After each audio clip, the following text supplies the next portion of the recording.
Bonsoir à vous tous.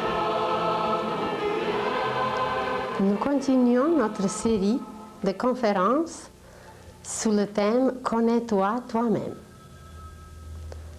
Aujourd'hui, nous allons parler de l'homme qui contient en lui l'univers. Il est une miniature de l'univers.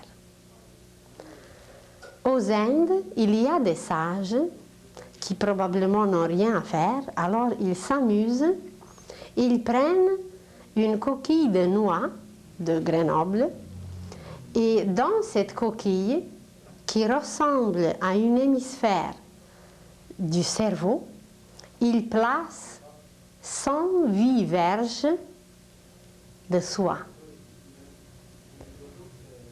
Et probablement qu'ils connaissent la structure de notre cerveau. Car notre cerveau est une miniature de galaxies. Comme peut-être cette coquille de noix est aussi une miniature de notre cerveau. Et même à travers la nature, à travers les fruits, à travers des légumes, nous allons découvrir de telles merveilles qu'on sera bien étonné à quel point tout se trouve en nous, à quel point tout est lié et à quel point tout ne fait qu'un. Alors imaginez la petite coquille d'une noix qui peut contenir des verges et des verges de soie. Et quand nous allons connaître la matière de notre cerveau, elle est assez soyeuse peut-être, elle est assez lumineuse, et nous serons bien étonnés combien de verges de cette matière soyeuse peut être placée dans une coquille semblable à notre cerveau. Et puisque ces sages savent s'amuser si bien, c'est que peut-être, on n'est pas certain, mais peut-être, ils connaissent la structure d'une galaxie. Alors imaginez qu'à travers ces correspondances, à travers une loi qui s'appelle la loi d'analogie, à travers une petite chose, nous allons connaître les plus grandes choses qui existent dans l'univers. Présentement, nous utilisons à peine 1/10 de notre cerveau. Alors, le reste, c'est à étudier.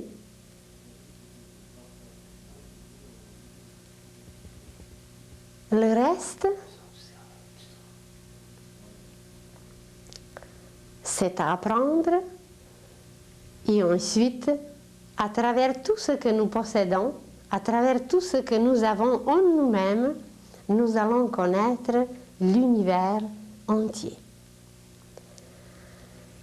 S'il y a une correspondance entre notre cerveau et entre galaxies, c'est que dans l'univers, il y a d'autres organismes, il y a d'autres objets, il y a d'autres unités qui se trouvent aussi en nous. Par exemple, il y a le soleil en nous. Il est même connu par certains ésotéristes, par les initiés, par les maîtres. Le soleil est connu comme un centre solaire qui s'appelle le plexus solaire, qui est situé au creux, au-dessus de l'estomac. Et dans ce creux, il y a comme un petit moulin, il y a comme un tourbillon qui nous annonce beaucoup de choses, mais nous ne sommes pas capables peut-être toujours de les comprendre. On dit on a mal au cœur.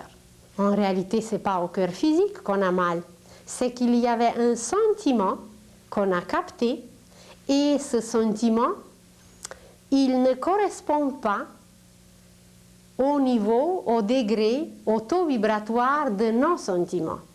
Ça veut dire que c'était quelque chose qui n'accordait pas, qui ne sonnait pas, qui n'allait pas avec nos propres sentiments. Et dans ce cas, on dit « Oh, j'ai mal au cœur ». Mais ce mal au cœur, il n'est pas du tout physique, il se passe au niveau éthérique, à travers le plexus solaire, qui est un tourbillon extraordinaire et à travers lequel nous pouvons capter tout ce qui se passe non seulement chez nos amis, chez nos enfants, chez les humains, chez les animaux, mais nous pouvons capter les influences de l'univers entier, car ce plexus solaire, c'est une porte d'entrée. Comme chaque bâtisse, elle a une porte d'entrée, alors une porte d'entrée principale, car on peut avoir plusieurs portes. Alors cette porte principale d'entrée et de sortie, évidemment, c'est notre plexus solaire qui ressemble à un soleil. Ce sont des tourbillons très puissants. Nous parlerons plus tard de cela. Et à travers ce plexus solaire, nous recevons toutes les influences et nous envoyons beaucoup de choses. Donc, quand nous ouvrons, quand nous fermons les portes, on n'a jamais pensé que le même mouvement, que la même action, que la même chose, nous faisons en nous-mêmes chaque fois, seulement sur un autre plan, avec des matières beaucoup plus subtiles. Nous fermons les portes avec nos mains. Mais peut-être, au niveau plus subtil, nous avons d'autres mains qui ressemblent à petites baguettes magiques ou qui ressemblent aux antennes. Et voilà, ces petites antennes peuvent fermer et ouvrir nos portes, mais on ne les connaît pas. Alors n'importe qui peut pénétrer en nous, n'importe quoi peut sortir, comme si vous avez une maison où le propriétaire, où il n'est pas présent, où il n'est pas conscient, où il est endormi, et à cause de cela, n'importe qui peut entrer dans la maison. Il se passe la même chose avec nous. Et vous avez sûrement vu l'image de Jésus où son cœur est visible et il est placé au milieu. Il n'est pas placé à gauche, là où notre cœur se trouve, mais ce sacré cœur se trouve au milieu. Et en plus, il est entouré d'une flamme. Et voilà, dans la science initiatique, ce cœur s'appelle le cœur initiatique. Initiatique, qui veut dire ce qui nous mène à l'intérieur, celui qui nous mène à l'intérieur. Alors nous possédons donc un soleil en nous. Nous possédons encore beaucoup d'autres merveilles qu'on va trouver l'analogie, qu'on va trouver la correspondance. Par exemple, toute cellule de notre corps physique, toute cellule qui peut être analysée, vue, même touchée, nos cellules ont la forme d'une poire qui ressemble un peu aussi à un cœur. Alors, des milliers et des milliers de ces petites cellules qui ressemblent à une poire, à un petit panier d'une poire, en forme d'une poire. Et voyez, nous connaissons un fruit qui est le même, poire, et la correspondance, elle est là. Nous allons parler un jour de la pomme. Qu'est-ce qu'il y a dans la pomme? Pourquoi elle était utilisée dans la Bible? C'est tout un symbole, ce fruit magnifique. Comme une poire d'ailleurs, qui représente le cœur, qui représente en même temps notre cellule. Et si nous séparons une poire en deux, nous allons trouver deux oreilles. Les deux parties d'une poire, ce sont deux oreilles. Alors nos oreilles correspondent aussi à cela. Et à travers nos cellules, nous pouvons entendre. Notre corps transpire, notre corps travaille. À travers seulement les cellules de la peau, nous accomplissons tout un travail. Et voilà, comme cette cellule physique ressemble aux oreilles, si on les partage en deux, alors nous allons dire une expression qui est connue, on dit « on est tout oreille ». Et vous allez voir plus tard comment nous allons trouver des correspondances extraordinaires, que nos oreilles, on les trouve aussi à l'intérieur. On a par exemple les poumons qui sont deux oreilles, on a des reins qui sont deux oreilles. Nos pieds ressemblent aussi à deux grandes oreilles. Alors quand nous disons on est tout oreille, ça veut dire qu'on prête toute notre attention et par toutes nos cellules, nous captons, nous écoutons, nous entendons. On trouvera beaucoup d'autres correspondances à travers les fruits, à travers les légumes, à travers les minéraux, à travers les pierres précieuses. On va parler un jour, par exemple, des pierres précieuses. Et nous allons, d'ailleurs, si nous lisons l'Apocalypse, la description qui est donnée du temple, qui est donnée de la Nouvelle Jérusalem, nous allons trouver des merveilles et on ne nous a peut-être jamais expliqué que cette Nouvelle Jérusalem, c'est nous-mêmes, c'est notre corps, c'est le temple de l'Esprit où l'Esprit doit habiter.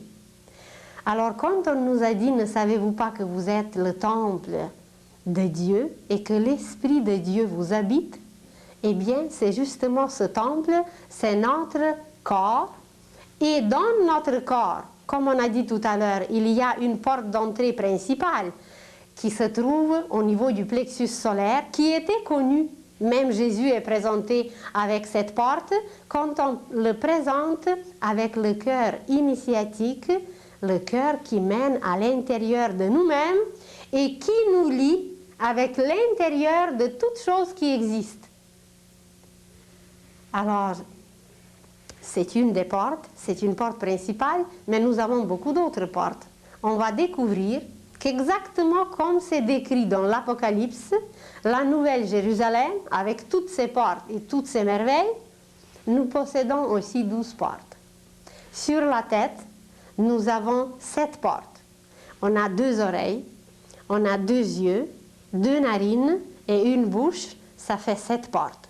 Et chaque porte a un travail tellement merveilleux que seulement le symbolisme, seulement ce travail qu'une porte peut accomplir, c'est une science universelle, c'est une science cosmique. Ensuite, on a le nombril, on a 2 portes sur la poitrine qui sont fonctionnelles chez la femme et qui ne sont pas pour l'instant fonctionnelles chez l'homme. Et ensuite, 2 autres portes, ça serait facile de trouver pour tout le monde. Alors ça donne 5 autres portes, plus les 7 portes qui se trouvent sur la tête, alors ça donne 12. Ça donne 12. Pourquoi 12? On en parlera aussi plus tard. Ça correspond aux 12 signes du zodiaque, ça correspond à d'autres choses qui est au nombre de 12 en nous-mêmes. Un jour, nous parlerons de nos glandes, et que nos glandes, sur un autre plan, ont une correspondance éthérique qui s'appelle chakra. Ces chakras, ce sont des tourbillons d'énergie qui se trouvent en nous. Alors on va les énumérer un jour, on va les voir même à travers une autre image. Tout au long de la colonne vertébrale, nous possédons ces centrales et nous les utilisons constamment. Pour tout travail que nous faisons, pour toute manifestation qu'il faut accomplir, nous utilisons les énergies de ces 7 chakras. Le mot chakra veut dire roue. En sanskrit, ce mot veut dire roue, ça veut dire un tourbillon. Vous savez qu'une roue peut fonctionner très lentement ou elle peut marcher très rapidement.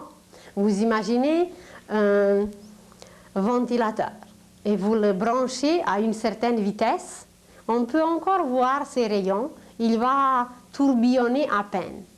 Et quand on le branche à une autre vitesse, ça va devenir un tel tourbillon qu'on ne voit plus la roue, qu'on ne voit plus les rayons de la roue, mais on voit seulement un tourbillon.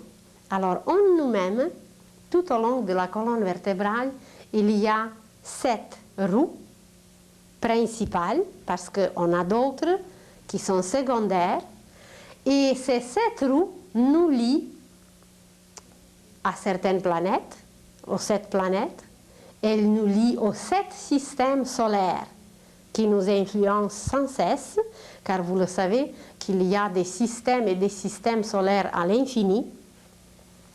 Alors nous recevons les énergies non seulement de notre soleil, mais des autres, à travers nos propres centres énergétiques. Ensuite, elle nous lie avec les mêmes chakras qui se trouvent au niveau cosmique. Il y a les centrales énergétiques au niveau cosmique et nous sommes liés à ces centrales et nous allons voir tout cela en images, mais plus tard. Alors, si nous regardons juste quelques petites correspondances, juste quelques petits faits qui nous échappent quelquefois, qu'on n'a pas vus ou qu'on ne nous a pas enseignés, nous allons découvrir qu'il y a vraiment des merveilles qui nous entourent et qu'on peut découvrir et qu'on peut s'émerveiller sans cesse. Alors l'homme représente par lui-même une miniature de l'univers. Un jour, nous parlerons d'une structure universelle qui ressemble à un arbre. Et cet arbre s'appelle l'arbre de vie. Et l'homme, sur cet arbre de vie, a sa place, car sur un arbre, il y a beaucoup de parties. Vous savez qu'il y a des feuilles, qu'il y a des fruits, qu'il y a des fleurs, qu'il y a des branches, qu'il y a le tronc, qu'il y a des racines. Et à chacune de ces parties, il y a même en nous des choses qui correspondent. Très bientôt, nous le verrons en image, comment la correspondance avec un arbre est extraordinaire. Et à quoi correspondent par exemple les feuilles d'un arbre qui s'en vont. Chaque automne, ces feuilles s'en vont et il y a une partie en nous-mêmes qui s'en va aussi après un cycle. Il y a en nous des racines qui sont beaucoup plus stables, qui sont beaucoup plus durables, car sans racines, aucun arbre ne peut exister. Il y a des fruits en nous et nous serons émerveillés comment partout et par tout ce que nous faisons, nous pouvons former un fruit, nous pouvons trouver en nous un fruit et l'offrir aux autres comme l'arbre le fait. Alors, à travers l'être humain, à travers ce thème qu'on a choisi, connais-toi toi-même, en nous connaissant graduellement, petit à petit, nous allons découvrir l'univers sans se déplacer pour débuter, sans aller trop loin. Par cette connaissance de l'être humain, nous allons découvrir l'univers, car tout est en nous. Nous sommes une miniature de l'univers qui s'appelle depuis des millénaires mini-cosme. Il existe un maxicosme qui est l'univers lui-même et il existe le mini-cosme qui est nous-mêmes. On nous a parlé par exemple dans la Bible de cet esprit devant le trône. Et c'est cet esprit devant le trône, nous allons le trouver en nous-mêmes. On a mentionné tout à l'heure des chakras. Alors ces 7 chakras représentent cet esprit devant le trône. Et en nous-mêmes, nous allons découvrir le trône. Donc même tout ce qui est décrit dans la Bible, même tout ce qu'on nous a enseigné, ou à travers les Écritures saintes, ou à travers la science, tout, absolument tout, nous allons découvrir en nous-mêmes. Ces 7 esprits existent sur un plan. Mais ensuite, il y a un autre plan où nous allons découvrir, à travers nos chakras, à travers ces centres énergétiques, nous allons par exemple découvrir les personnages bibliques. Nous serons bien étonnés qu'il y a Marie et Joseph en nous, qu'il y a Judas, qu'il y a Marie-Madeleine, qu'il y a d'autres personnages, qu'il y a le Christ, et que tout est, absolument tout est en nous. Tout ce dont on parle peut être présenté premièrement sur le plan physique, sur le plan tangible, sur le plan où toute analyse humaine, où toute la science humaine peut arriver à discerner, à analyser et à voir. Mais à part de ce côté physique, à part de ce côté qui est tangible et visible, l'homme est constitué d'autres matières qui sont vraiment des matières, mais ces matières ne sont pas perceptibles. Par exemple, imaginez une mère qui travaille quelque part dans une usine et tout d'un coup, elle ressent quelque chose, comme on a dit tout à l'heure, au cœur. Et cette expression au cœur, c'est justement à travers son plexus solaire, elle a reçu un message. Il y a quelque chose qui est entré en elle et elle est certaine que son enfant est en danger, ou que son enfant pleure, ou que son enfant a faim. Et il n'y aura personne au monde qui peut la convaincre que ce n'est pas vrai. Elle sera sûre et certaine, comme on dit, de son affaire. Ça veut dire elle est certaine que le message est capté et que c'est ainsi. Mais qu'est-ce que c'est qui l'a pénétré? Il n'y a aucun appareil, il n'y a aucune possibilité de mesurer, de capter, d'enregistrer ce qu'elle a capté. Et si elle arrive à la maison, immédiatement ou par la suite, si elle apprend qu'est-ce qu'il s'est passé, elle va vérifier que son message était véridique. Alors, elle a reçu une onde, elle a reçu un courant, elle a reçu une énergie, mais comment la nommer, comment la détecter, comment la déchiffrer ou mesurer? On dit, bien, c'est le niveau sentimental, c'est le niveau émotif. Elle a capté le désir, le besoin de son enfant. Alors, au niveau des sentiments, comme au niveau physique, l'homme travaille aussi avec certaines matières. Vous imaginez un jeune amoureux. Tout d'un coup, il aperçoit sa bien-aimée et il y a quelque chose en lui qui se passe. Sa circulation devient très rapide, son sang monte et même vous pouvez voir comment, où il devient rouge, où il change de couleur, et c'est tellement rapide qu'il n'y a aucune possibilité de maîtriser, de contrôler ce qui se passe. Alors au niveau physique, rien ne s'est passé, il reste sur place peut-être, sans bouger même, juste le fait qu'il a aperçu, qu'il a vu, disons sa bien-aimée, ou quelqu'un d'autre qu'il aime beaucoup. Tout un changement se produit et les effets sont tangibles, les effets sont physiques, mais ça s'est passé sur un autre plan. Personne ne l'a tapé, personne ne l'a touché, rien n'est arrivé jusqu'à son corps physique, visiblement, et pourtant tout un changement extraordinaire qui se passe en lui. Alors, on dit aujourd'hui, eh bien, c'est sur le plan émotionnel, c'est sur le plan des sentiments, mais nous travaillons avec ces matières.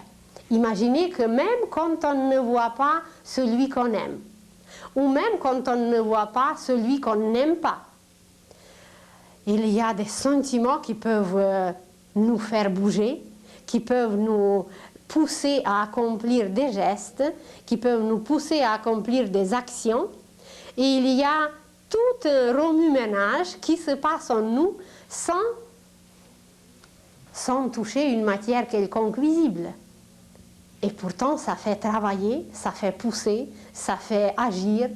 Et voilà, avec quelle matière on travaille? Eh bien, on dit, bien, c'est quelque chose au niveau des émotions. Il dit, ces émotions, quelquefois, étaient plus fortes que moi-même. C'est très vrai, ça peut devenir très forte qu'on ne contrôle plus rien. Mais on travaille avec ces émotions. On peut les diriger comme amour. On peut les diriger comme haine, on peut les diriger comme compassion, on peut les diriger comme méfiance, on peut les diriger très différemment. Et on sait un tout petit peu aujourd'hui que ça peut être positive ou négative, mais plus on ne sait pas. Et pourtant, très bientôt, nous aurons même des appareils pour mesurer, pour voir, pour contrôler, pour étudier toute cette matière avec laquelle nous travaillons sur le plan des sentiments. Aujourd'hui, ce plan est appelé astral. Astral parce que c'est un plan de lumière. C'est un plan des couleurs magnifiques. Et comme astre, c'est une lumière. Comme un astre, c'est le symbole de la lumière. Et sur ce plan, tout est lumière en couleur. Évidemment, c'est une lumière dont les vibrations sont assez au ralenti. Et à travers ces vibrations, à travers ces ondes que nous recevons, nous faisons tout un travail du premier souffle jusqu'au dernier soupir.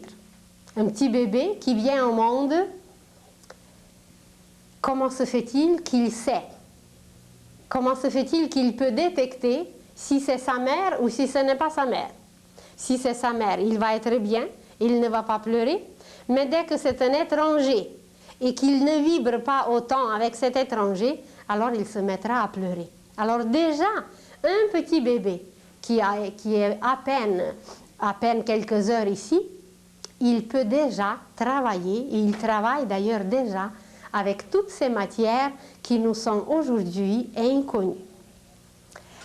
Vous êtes chez vous, vous êtes bien, et tout d'un coup, une pensée vous vient, ce n'est pas un sentiment, c'est une pensée.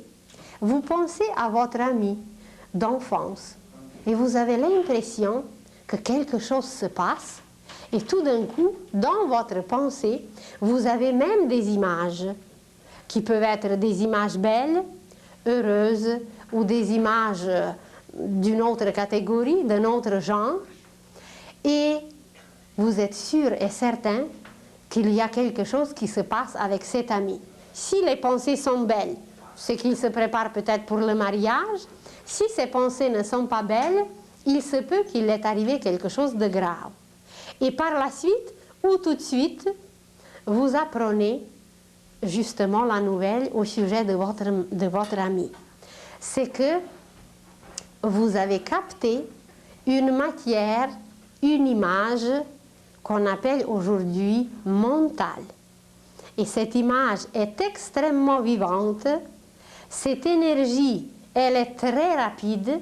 Et même si votre ami se trouve de l'autre côté de la Terre, vous pouvez capter sa pensée. Aujourd'hui, il y a énormément d'expériences qui se font dans ce sens. Par exemple, si vous avez lu le livre de 2 femmes américaines, Les recherches fantastiques en Russie, il y a beaucoup d'études qui se font au niveau mental, au sujet de la pensée, sur la puissance de la pensée.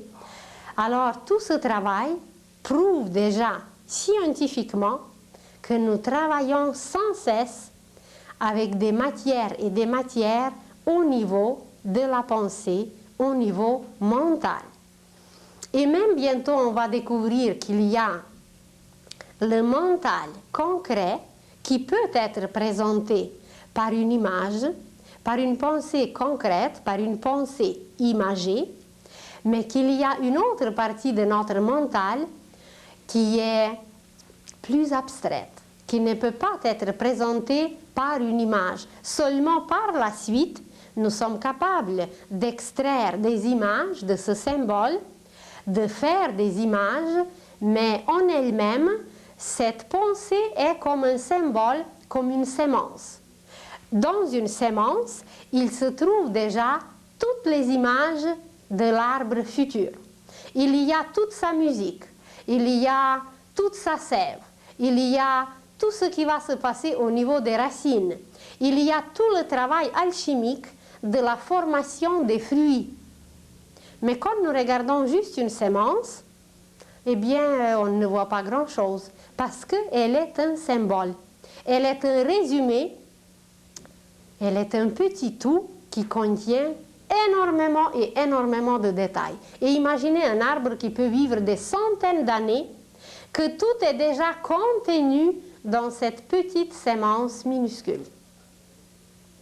Alors notre pensée est capable de contenir aussi des pensées sémences.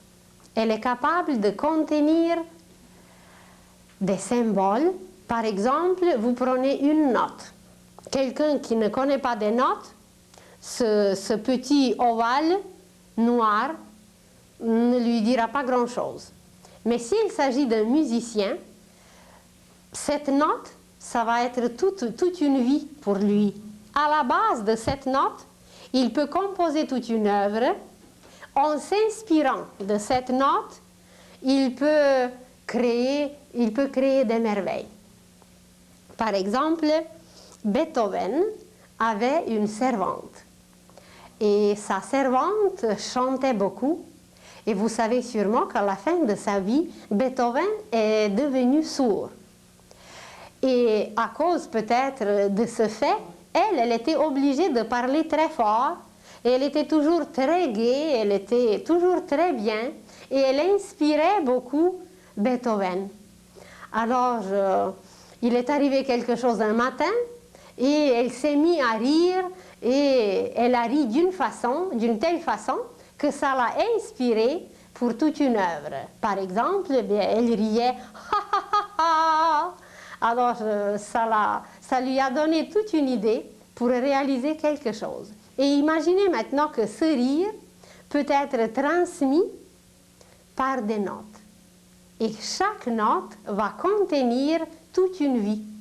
Vous prenez un chinois et un français, un anglais et un russe, et vous les placez ensemble, ils ne pourront pas se comprendre.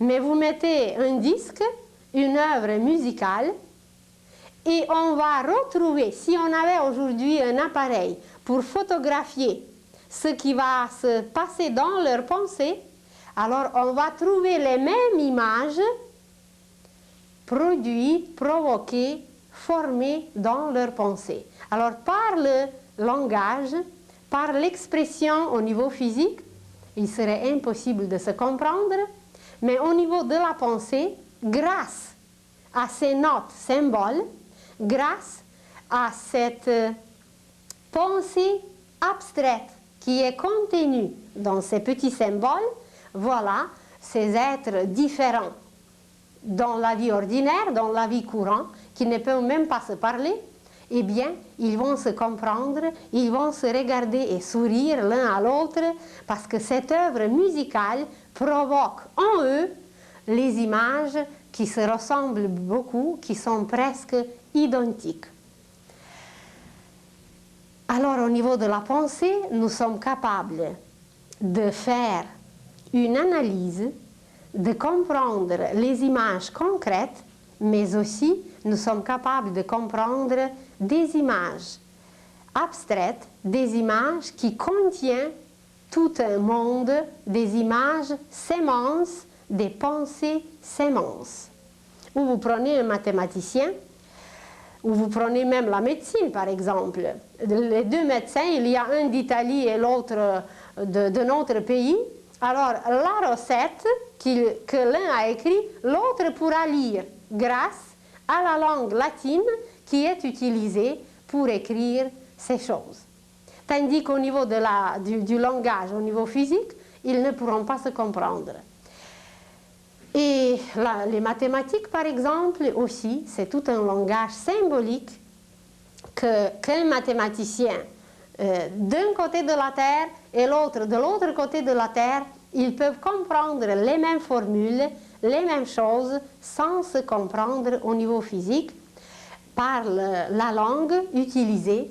C'est grâce au symbolisme, c'est grâce à ce côté abstrait de la pensée qui est exprimé par les symboles tels que les chiffres, tels que les notes, tels que d'autres symboles comme une langue qui peut être utilisée un peu partout, ou même d'autres qu'on ne connaît pas encore aujourd'hui. Alors, au niveau de la pensée, l'homme accomplit un travail sans cesse, mais ce travail n'est pas connu. Et même si nous regardons par exemple deux pensées, nous allons prendre une pensée, eh bien, j'ai besoin d'acheter le fromage Kraft. vous savez très bien que ce n'est pas une pensée qui va survivre des siècles et siècles et des siècles et qui va apporter à l'humanité une découverte. C'est une pensée image très ordinaire, très quotidienne, qui est là, que nous utilisons, mais qui n'a pas une valeur d'une pensée. Par exemple, ce qu'on a choisi, nous, connais-toi toi-même, aimez-vous les uns les autres, etc. Alors, même à travers ce que nous sommes capables d'exprimer, il y a des valeurs très différentes et chaque pensée, nous pouvons cataloguer, classer et placer à un degré spécial d'après sa valeur. Donc la matière qui compose « je dois acheter tel fromage », la matière n'est pas la même qui compose, comme celle qui compose une phrase qui va survivre des siècles et des siècles. Au commencement était le Verbe. Qu'est-ce que ça nous dit aujourd'hui encore? Même si cette phrase existe déjà des millénaires, nous ne la comprenons pas encore. Et imaginez qu'elle va encore exister des millénaires et un jour peut-être, nous la découvrirons. Nous découvrirons où elle est en nous et qu'est-ce qu'elle représente. Au commencement était le Verbe. Donc, elle est composée d'une matière tellement durable, tellement impérissable, qu'elle peut durer des siècles. Tandis qu'il y a des milliers et des milliers d'autres pensées, composées aussi d'une matière mentale, mais ces pensées étaient très peu durables. Ces pensées ont péri, ont vieilli et n'existent plus. Donc au niveau de la pensée, comme au niveau physique, il y a des métaux ordinaires, il y a des métaux précieux, il y a des pierres ordinaires, il y a des pierres précieuses, il y a des hommes ordinaires, il y a des hommes plus précieux, il y a des génies, il y a des saints, il y a des initiés, il y a des maîtres, il y a des anges. Alors, il y a des catégories et des catégories en tout. Et aujourd'hui, à peine, pour la première fois peut-être, nous parlons que même dans notre pensée, nous utilisons des matières très différentes, qui peut être comparées avec le travail de tisser. Imaginez une femme qui tisse, elle peut tisser un lainage, un tissu très épais, très rugueux, et une autre qui peut tisser la soie, quelque chose de très beau, qui va durer très longtemps, qui s'use plus lentement. Et voilà, dans notre pensée aussi, même on va apprendre comment utiliser ces matières, comment tisser, comment composer des pensées qui peuvent durer des siècles. Apparemment, depuis Socrate, aucune nouvelle pensée n'est apparue sur Terre. Alors imaginez qu'on n'a rien tissé, qu'on n'a rien fait, on utilise et puis on fait tourner toujours la même chose et toujours la même chose, sans inventer, sans capter et sans créer quelque chose de nouveau. Toutes ces choses, nous les vivons 24 heures par jour, seulement nous ne sommes pas conscients. Maintenant, imaginez qu'à part du système osseux, qui est très solide, qui est très tangible, que chaque os peut être classé, nommé, analysé, on a un autre système qui est beaucoup plus subtil et beaucoup plus rapide, c'est le système sanguin. C'est un système qui circule, qui va partout, qui emporte les impuretés, qui amène la vitalité. C'est un système qui est beaucoup plus rapide et beaucoup plus vivant. Au-dessus de ce système, nous avons un autre système qui est le système respiratoire. C'est un autre système qui est encore plus subtil car il travaille une autre matière. Il travaille une matière qui est encore plus subtile que le liquide. Alors, on a solide, liquide, et ensuite le gazeux. Ou le gazeux ou aérien, si on veut. Et quand nous regardons les éléments, il y a des solides, qui est la terre, il y a des liquides, qui est l'eau, il y a des gazeux, qui est l'air, et le quatrième élément qui est connu chez nous, c'est le feu. Et où est-ce qu'il se trouve ce feu en nous? Bien, on va se dire, c'est la chaleur. C'est vrai, c'est la chaleur, mais cette chaleur s'exprime à travers un système. Cette chaleur peut se transmettre. Vous rencontrez quelqu'un, et d'ailleurs on le dit, oh, il est très chaleureux. Et vous rencontrez quelqu'un d'autre, et vous dites, oh, qu'il est froid. On dit même qu'il a le cœur froid, qui est un non-sens dans le sens physique, parce qu'on ne peut pas avoir le cœur froid. C'est seulement celui qui meurt qui a le cœur froid. Alors, où se trouve cette chaleur qu'on cherche et qu'on dit qu'il est chaleureux et que son cœur n'est pas froid? Donc, c'est sur un autre plan. Et ce feu, cet élément feu, s'exprime en nous à travers le système nerveux. Alors, il y a le système osseux pour la terre, il y a le système sanguin pour l'eau, il y a le système respiratoire pour l'air, et il y a le système nerveux pour le feu. On dit d'ailleurs de quelqu'un qu'il est tout feu. Tout feu, eh bien, c'est que ce réseau extraordinaire qui travaille avec la chaleur intérieure, ce réseau est en ordre, ce réseau est très en forme, et voilà, tout se fait comme il faut, et quelqu'un peut manifester cette chaleur, qu'elle devienne même tangible et visible. Mais en dehors de ces systèmes que la médecine, que la science, que l'anatomie connaît aujourd'hui, en dehors de ces systèmes, nous avons beaucoup d'autres systèmes qui ne sont pas encore connus.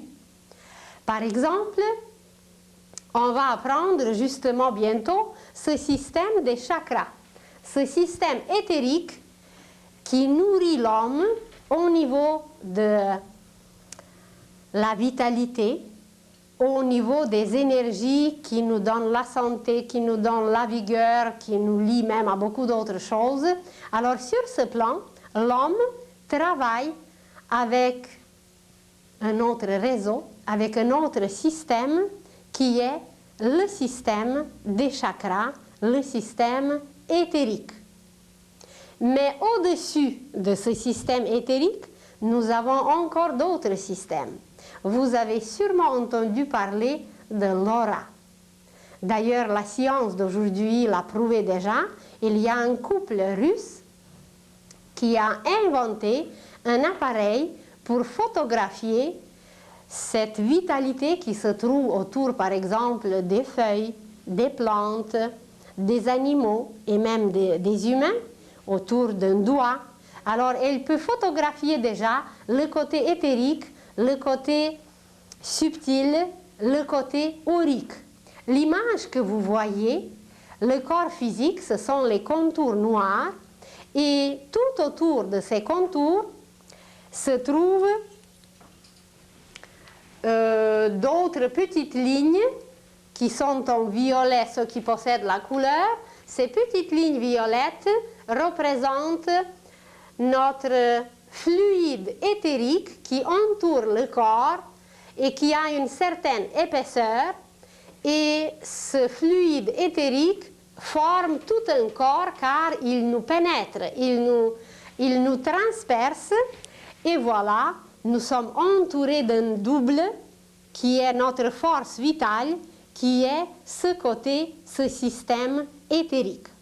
Ensuite, vous voyez un œuf qui nous entoure. Cet œuf vert, il représente notre corps émotionnel, notre corps astral ou sentimental, et c'est tout un réseau qui nourrit, qui envoie, qui capte les énergies au niveau des émotions, au niveau des sentiments, et il est en forme de œuf pendant toute notre vie, car il n'est pas encore autant formé que le corps éthérique, que notre double éthérique.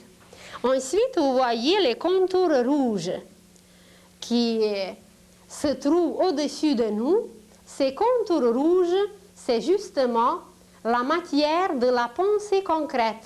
La matière de la pensée concrète qui peut prendre une forme et qui s'exprime toujours par une image. Mais l'homme, aujourd'hui, n'est pas encore tout à fait familier avec cette matière. Il ne sait pas toujours comment s'y prendre, comment la diriger, même s'il l'utilise, il l'utilise inconsciemment. Comme nous allons parler de la pensée, comment travailler avec la pensée, alors nous reparlerons de toute cette matière, comment former, comment utiliser nos pensées, comment aider les autres, comment faire des merveilles par notre pensée.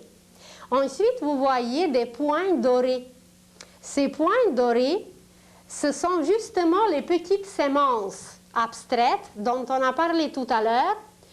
Nous pouvons capter, comme une télévision peut capter une image, comme la radio peut capter un programme de chant, un concert. Exactement, ces petits points dorés captent et contiennent d'abord, et nous-mêmes, nous sommes capables de les analyser, de les transmettre, de les capter comme des pensées sémences, des pensées symboles, comme on a dit tout à l'heure, au sujet des notes, des chiffres et d'autres symboles qui existent à travers l'univers, par exemple l'arbre. L'homme, c'est aussi un arbre, mais renversé. Et nous en parlerons une autre fois. Nos cheveux, ce sont les racines, nos racines, mais tournées vers le ciel. Et un arbre, ses racines sont tournées vers la terre. Et en dehors de cette matière mentale abstraite, de ce système, si on veut, il y a encore un autre système. Nous en parlerons plus tard. Vous les voyez comme des rayons jaune-or. Et ces rayons jaune-or nous permettent d'utiliser, de capter une autre matière qui est au-dessus de la matière mentale, qui est encore plus subtile que la matière mentale, et elle s'appelle la matière bouddhique. La matière bouddhique qui était utilisée par exemple par les saints. Les saints dans leur amour immense. Les saints dans leur travail qu'ils ont accompli envers les humains, il utilisait un amour infini. Il utilisait une matière que les hommes ordinaires n'utilisent pas encore. Vous prenez par exemple une sainte de notre époque qui est Mère Teresa. Mère Teresa, vous pouvez vous demander, mon Dieu, d'où est-ce que cette petite femme, qui est toute menue, qui a quand même un âge très respectueux, d'où est-ce qu'elle prend ses énergies pour accomplir toutes ses œuvres? Alors, ces énergies, ces images, sa nourriture provient justement de ce plan bouddhique qui veut dire raison pure et amour pur. Sur ce plan, ce qui est partagé, séparé, plus bas, au niveau des sentiments et au niveau de la pensée, où ça peut être positif, négatif, noir et blanc et d'autres couleurs, sur ce plan, c'est l'amour pur et les raisons pures qui sont unies, qui sont ensemble. C'est le mariage de la sagesse et de l'amour. Et quand on se nourrit de ce plan, quand on utilise cette matière, c'est qu'on devient infatigable, c'est qu'on devient créateur, c'est qu'on peut accomplir des œuvres planétaires, et tous les êtres, tous les saints qui l'ont fait, c'est qu'ils se sont nourris sur ce plan. Alors, imaginez-vous quelle sorte de système, quelle sorte de pensée, quelle sorte de sentiment subtil ils possédaient pour accomplir leurs œuvres. Et tous les humains, heureusement, très bientôt, vont apprendre à utiliser ces matières. Tous les humains vont devenir les créateurs, infatigables créateurs, et non seulement cela, mais on va acquérir l'immortalité. ces énergies divines vont nous nourrir sans cesse, dès que nous serons branchés évidemment, et nous allons atteindre l'immortalité. Et quand on a parlé de l'ère du Verseau, justement, l'humanité travaillera pendant cette ère, pendant cette période, pour acquérir, pour atteindre l'immortalité, car on saura comment se brancher, comment utiliser ces énergies précieuses qui nous entourent, qui sont là, qui sont accessibles pour tout le monde, mais on ne sait pas comment s'y prendre, comment les utiliser. C'est comme si vous imaginez quelqu'un qui habite dans une cave et il reste tout le temps dans sa cave et il n'a jamais vu le soleil. Alors qu'est-ce qu'il lui reste? Bien, c'est juste de sortir de sa cave et il verra le soleil. L'humanité, en face de ces énergies, est semblable à celui qui habite dans la cave. On n'est pas sorti de notre plan inférieur, de ce côté animal, on ne sait pas quoi faire, comment faire, et la lumière pourtant elle est là, elle nous entoure, mais notre conscience n'est pas suffisamment ouverte, n'est pas suffisamment large pour comprendre et saisir ce qui nous est accessible, ce qui est tout près, ce qui était préparé depuis longtemps pour nous tous. Alors, l'homme donc travaille sur plusieurs plans sans cesse, mais il n'est pas conscient. Et en dehors de tout ce qu'on a énuméré, l'homme lui-même possède et produit un résumé de ses actions au niveau physique, de ses sentiments au niveau émotionnel, de ses pensées au niveau mental, et ce résumé se présente autour de lui comme des tourbillons extraordinaires d'une lumière, des couleurs, et ces couleurs ensemble forment ce qui est appelé aujourd'hui l'aura. Alors chaque homme est entouré par l'aura qui a des couleurs différentes et l'intensité de ces couleurs peut changer selon la qualité de nos pensées, la qualité de nos sentiments et la qualité de nos actions. Quand nous sommes en colère, par exemple, il y a dans notre aura une couleur rouge, mais très désagréable. Une couleur rouge terne. Et si quelqu'un passe à côté de nous, eh bien, on le salit par cette couleur qui n'est pas belle, qui est terne, qui est un peu sale. Donc, il prend certaines particules de notre aura, ça l'influence, et si on reste auprès de quelqu'un avec toute notre colère, même si on essaye de la contenir, eh bien tout le monde va s'apercevoir, car c'est écrit dans notre aura. C'est comme s'il y a des appareils qu'on utilise dans la médecine, des appareils qui enregistrent toutes sortes d'ondes, toutes sortes de travail qui se fait à l'intérieur, dans le cœur, dans le cerveau, et à travers ces enregistrements, on voit un travail. Alors bientôt, on aura des appareils qui pourront enregistrer des changements qui se produisent dans notre aura. Quand nous prions, quand nous allons dans une église, il y a beaucoup de très belles choses qui nous entourent. On peut même attirer des êtres, si vous voulez qu'on les appelle des anges, des êtres invisibles qui vont nous accompagner. Et si notre prière est très sincère, on peut se faire des amis parmi ces êtres invisibles et qui vont nous accompagner tout le temps. Alors l'homme donc possède beaucoup de systèmes, certains sont connus, d'autres sont inconnus, et surtout à travers le système aurique, à travers cette aura, l'homme contacte l'univers entier. Et de cette façon, il représente une cellule, il représente un système en lui-même, un système dans l'univers.